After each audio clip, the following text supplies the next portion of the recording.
നമ്മൾ പണ്ട് മുതലേ കണ്ടും കേട്ടും വന്ന ഒരു സംഗതിയാണ് അമ്മായിയമ്മ നാത്തൂൻ പോര്. ഇതിൻ്റെ പേരിൽ ഒരുപാട് പെൺകുട്ടികളുടെ ജീവിതം തന്നെ ജീവൻ തന്നെ ഇല്ലാതായ ഒരു സംഗതിയാണ്. ഇതൊക്കെ പറയുമ്പോഴും ഈ 2026 ഇതൊക്കെ നടക്കുന്നുണ്ട് എന്ന് പറയുമ്പോൾ അത് ഒരു മാറ്റവുമില്ലാതെ അതേ രീതിയിൽ നടക്കുന്നുണ്ട് എന്ന് പറയുമ്പോൾ നിങ്ങളെന്താ? ഞാൻ അതിൻ്റെ ഒരു വീഡിയോ ഇന്ന് കാണാൻ ഇടയായി. ആ വീഡിയോ നമുക്കൊന്ന് കണ്ട. ഒരു പെൺകുട്ടി അവളെ ജീവിതാനുഭവങ്ങൾ പറയുന്ന ഒരു വീഡിയോ, സോഷ്യൽ മീഡിയയിൽ ഇട്ട ഒരു വീഡിയോ. നമുക്ക് ആദ്യം ആ വീഡിയോ ഒന്ന് കണ്ടു നോക്കാം. എന്റെ അച്ഛൻ എന്നോടൊന്ന് പറഞ്ഞ ആ ഒരു വാക്കുണ്ടല്ലോ, നീയൊന്നും നോക്കണ്ട ഇങ്ങോട്ട് ഇറങ്ങി പോരണമെന്ന്. സത്യം പറഞ്ഞ ആ ഒരു വാക്കിന്റെ പേരിലാണ് ഞാൻ ആ വീട്ടില് 97 ദിവസം ഞാൻ സഹിച്ചു നിന്നത്. ഇല്ലെങ്കിൽ ഞാൻ ചിലപ്പോ 3ന്റെ അന്ന് തന്നെ ഞാൻ പോകുന്നുണ്ടാവുമായിരുന്നു. കാരണം കെട്ടിക്കൊണ്ട് വന്ന പെണ്ണിന് വൻ ട്രോമ തന്നെയായിരുന്നടേ അത്.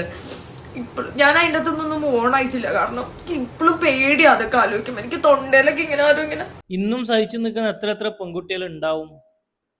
പുറത്തു പോലും പറയാൻ കഴിയാതെ ജീവിതം, ഞാൻ ചെയ്ത തെറ്റെന്താണെന്ന് പോലും അറിയാതെ ഈ ഭൂമിയിൽ, നീ ലോകത്തിൽ തന്നെ നരക ജീവിതം അനുഭവിക്കുന്ന എത്ര പെൺകുട്ടികൾ.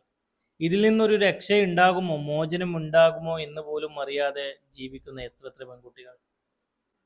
നമ്മളിപ്പോൾ ഈ കണ്ട വീഡിയോയിലെ പെൺകുട്ടിയോട് അച്ഛൻ അങ്ങനെ പറഞ്ഞതുകൊണ്ട് പെൺകുട്ടിയുടെ ജീവൻ തിരിച്ചു കിട്ടി. ആ പെണ്ണ് വീട്ടിലേക്ക് പോയി.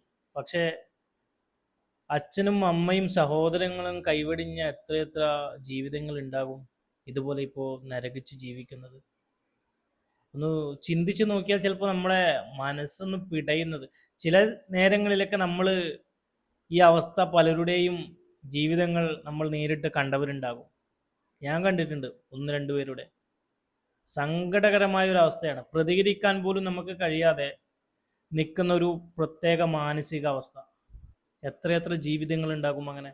പിന്നെ വേറൊരു സത്യം എന്ന് പറഞ്ഞാൽ നമ്മൾ മനസ്സിലാക്കേണ്ട വേറൊരു സത്യം കൂടി ഇതിലുണ്ട്. എല്ലാം നമുക്ക് ആ വീട്ടിലെ അച്ഛനെയും അമ്മയെയും ഭർത്താവിനെയും മാത്രം കുറ്റപ്പെടുത്താൻ പറ്റില്ല. ചില സ്ഥലങ്ങളിലൊക്കെ നമ്മൾ ഒരു സൈഡ് മാത്രം, ഒരു ഭാഗം മാത്രം കേട്ട് നിന്നാൽ അതിൻ്റെ സത്യാവസ്ഥ എന്താണെന്ന് പറയാൻ പറ്റില്ല.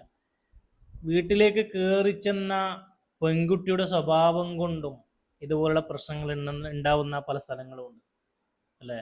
അതും വേറൊരു സത്യമാണ്. നമ്മൾ അതും മനസ്സിലാക്കേണ്ടതുണ്ട്.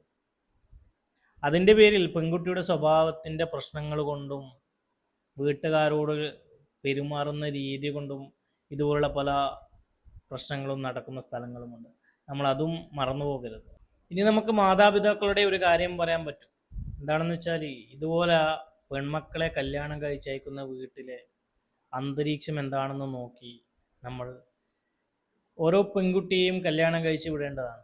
ഈ കാലത്ത് ഇതൊക്കെ കൂടുതലായി നടക്കുന്നതുകൊണ്ട് ഇപ്പോഴത്തെ പെൺകുട്ടികൾക്കും കല്യാണം കഴിക്കാൻ താല്പര്യമില്ല എന്നുള്ളൊരു രീതിയിലാണ് ഇപ്പോൾ അവരുടെ ചിന്താഗതി പോയിക്കൊണ്ടിരിക്കുന്നത്.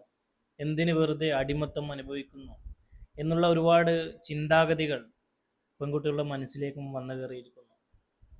മാതാപിതാക്കൾ കല്യാണം കഴിച്ച് വിടുമ്പോൾ പെൺകുട്ടികൾ കയറി ചെല്ലുന്ന വീടിൽ എങ്ങനെയാണ് അവിടുത്തെ അന്തരീക്ഷങ്ങൾ എന്ന് ഒന്ന് അന്വേഷിച്ച് കല്യാണം കഴിപ്പിക്കണം എന്നാണ് പറയാനുള്ളത്. അല്ലാതെ ഇതിനൊരു പോംവഴി ഉണ്ടാവുമെന്ന് തോന്നുന്നില്ല. കല്യാണം കഴിച്ച് വിടുന്ന വീട്ടിലെ ചെക്കനും വീട്ടുകാരും പ്രാന്തന്മാരാണോ എന്നുള്ള, അങ്ങനെ തന്നെ പറയാം, പ്രാന്ത്. ഒരു പെണ്ണ് കയറി വന്നാൽ ആ പെണ്ണ് സ്വന്തം മകളെ പോലെ കാണാൻ പറ്റാത്ത വീട്ടിലെ കുറേ അമ്മമാരുണ്ട്, അച്ഛന്മാരുണ്ട്. ഒരുപാട് അനുഭവങ്ങൾ ഒരുപാട് കേട്ടും കണ്ടും വന്ന ആൾക്കാരുണ്ടാവും. അവർക്ക് ഇത് മനസ്സിലാക്കാൻ പറ്റും. ഒരു പെണ്ണ് കയറി വന്നാൽ അന്യയെപ്പോലെ കാണുന്ന കുറേ ആൾക്കാരുണ്ട് അല്ലേ? സ്വന്തം മകളെ പോലെ കാണാൻ പറ്റാത്ത എന്ത് സംഗതിയാണ് അവർക്കുള്ളത്? അതും ഒരു പെണ്ണല്ലേ, അതും ഒരു സ്ത്രീയല്ലേ, അതും ഒരു ജീവനല്ലേ, അതിനും ഹൃദയങ്ങളും സങ്കടങ്ങളും വേദനകളും ഉണ്ടാകുന്ന ഒരു പെണ്ണ്. അതിനെ സ്വന്തം മകളെപ്പോലെ കാണാൻ പറ്റുന്നില്ലെങ്കിൽ നിങ്ങളൊക്കെ മനുഷ്യരാണോ? ചിന്തിച്ചു നോക്കുക. എല്ലാവരും മരിച്ചു പോകേണ്ടവരാണ്. ഇല്ല കാലം സന്തോഷത്തോടെ സമാധാനത്തോടെ ജീവിക്കാൻ നോക്കുക.